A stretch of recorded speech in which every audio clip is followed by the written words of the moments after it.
Now that we've pondered the nature of statistics, let's ponder some more statistics. We're going to move on to spatial clustering 2. Moran's eye. Moran's eye is one of those classic spatial statistics tools. It measures how spatially autocorrelated or clustered data is in an attribute table relative to the shapes in that shapefile. Yes, that's right. It's for polygons. Let's get some polygons and see what we can see. We are moving on from the cheatgrass data just briefly. As much fun as it was to look at the cheatgrass data and say, oh, is that clearly regular grid distributed or not? We don't really have polygons. We just have the land cover, which probably suffers from the same issue. So we're going to move on to Columbia now. I'm going to add some data in here. This is Columbia malaria data. Doesn't love some good malaria data. So we're going to use the global Moran's eye to, whoops, fun noises, to understand the distribution of malaria here in this data set. When you search for Moran's eye, you get a couple of options.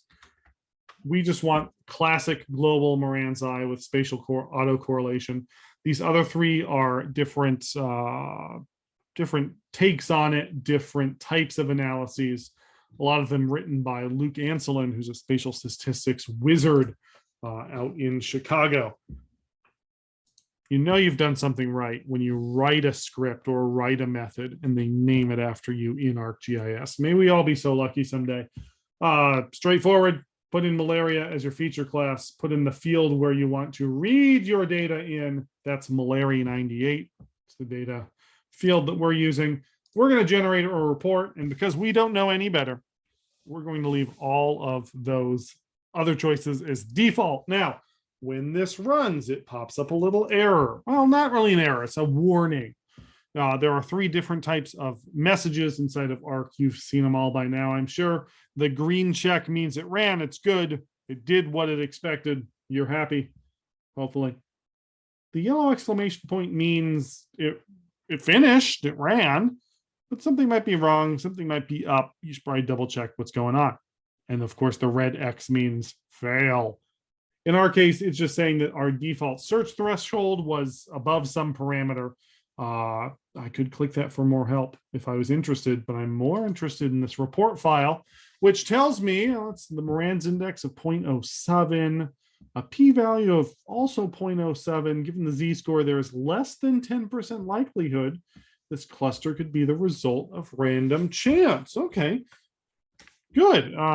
Actually might be nice to visualize this and kind of see what's going on here. Let's symbolize, oh, unique values not going to help me because then it's going to be all, well, it's going to be all unique. Let's try 10. Yeah, I think I can see a little clustering, especially some coastal clustering here with high malaria values.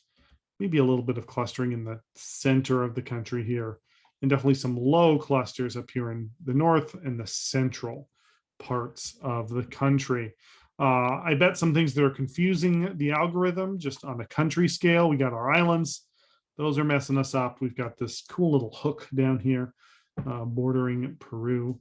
Yeah, I think those might be confusing the algorithm, but in any case, we've indicated now there's probably some clustering in our malaria data here that might help us make informed decisions concerning how we're going to handle malaria treatment in 1998. We won't talk about that.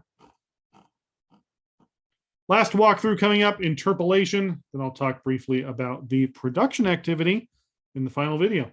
See you there.